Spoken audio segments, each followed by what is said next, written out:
আসসালামু আলাইকুম। দেশ বিদেশ টিভি থেকে হুসেন বলছি। আমার চ্যানেলে সবাইকে স্বাগতম।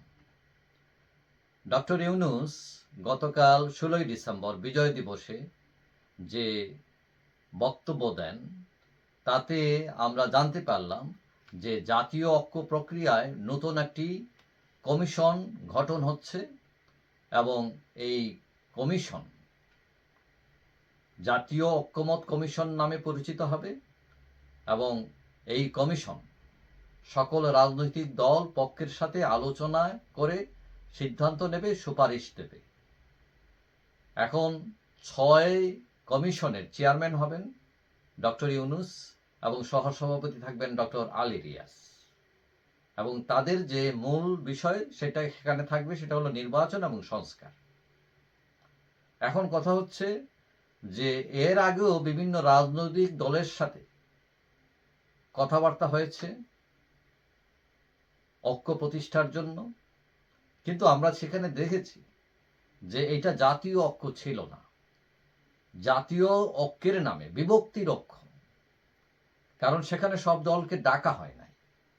আওয়ামী লীগ ছিল না, ১৪ দল ছিল না, জাতীয় পার্টি ছিল না, এবং অনেকেই প্রশ্ন করেছেন যেসব দল এই দেশের ৫০% মানুষের প্রতিনিধিত্ব করে তাদেরকে বাদ দিয়ে জাতীয় ঐক্য হয় কি করে? তারা তো যেটা করতে চাচ্ছেন এটা হলো বিভক্তির ঐক্য। এখন ছাত্ররা বলছিল যে আওয়ামী লীগকে ডাকা যাবে না, ১৪ দল, জাতীয় পার্টি এরা হচ্ছে স্বৈরাচারের দোসর, সুতরাং বিচার না হওয়া পর্যন্ত তারা আসতে পারবে না। এখন জাতীয় ঐক্যের ডাক অবশ্যই ভালো, কিন্তু বিভক্তির ঐক্য অবশ্যই ভালো না।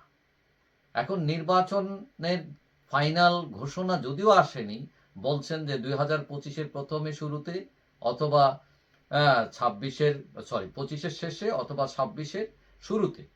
আবার এখানে কিন্তু আছে, বলছেন যে ব্যাপক সংস্কার করলে সেটা আরো ৬ মাস দেরি হতে পারে। যাই হোক, ১ বছর বলেন, ১.৫ বছর বলেন, পরে তো নির্বাচন হবেই। এখন এই নির্বাচন নিয়ে রাজনৈতিক দলগুলোর সাথে কথাবার্তা বলে, তাদের পরামর্শ নিয়ে কি করলে দেশের ভালো হয় এবং সেটার একটা সিদ্ধান্তে আসা, এটা খুবই ভালো ব্যাপার। কিন্তু কাউকে বাদ দিয়ে কাউকে রেখে এখানে যদি ষড়যন্ত্র থাকে তাহলে এটা সাকসেস হবে না বলে অনেকেই মনে করেন। এখন মূল মাথা ব্যথা হচ্ছে আওয়ামী লীগ। এখন সরকার হয়তো আওয়ামী লীগকে বাদ দেওয়ার জন্য কিংস পার্টি করতে পারে, আমরা অতীতেও দেখেছি, বা আওয়ামী লীগকে দাঁড় করার জন্য অন্য লোকদেরকে দিয়ে দাঁড় করানো যেতে পারে। এবং এখানে বিভিন্ন ধরনের কথাবার্তা হচ্ছে, যারা আওয়ামী লীগের এই নেতৃত্ব, শেখ হাসিনার নেতৃত্ব বিরোধিতা করছেন, তাদেরকেও দাঁড় করানো হতে পারে। এটা হয়তো শেখ হাসিনার আওয়ামী লীগ থাকবে না, হয়তো অন্য আওয়ামী লীগ হবে। এখন এইটা বিভিন্ন ধরনের ক্যালকুলেশন চলছে। এখন যেটাই হোক না কেন, আওয়ামী লীগ, জাতীয় পার্টি, তারা যেহেতু বড় দল, পাশাপাশি ১৪ দল, এদেশের স্বাধীনতা, সার্বভৌমত্ব তাদেরও ভূমিকা আছে। সুতরাং তাদের সবাই তো দোষী নয়। যারা এইসব দলের যারা বিভিন্ন অপরাধের সাথে সম্পৃক্ত ছিলেন তাদেরকে অবশ্যই আইনের আওতায় আনবেন, কিন্তু এগুলোর জন্য তো দল দায়ী নয়। এগুলো তো দলের ডিসিশন ছিল না, হয়তো ব্যক্তির ডিসিশন ছিল।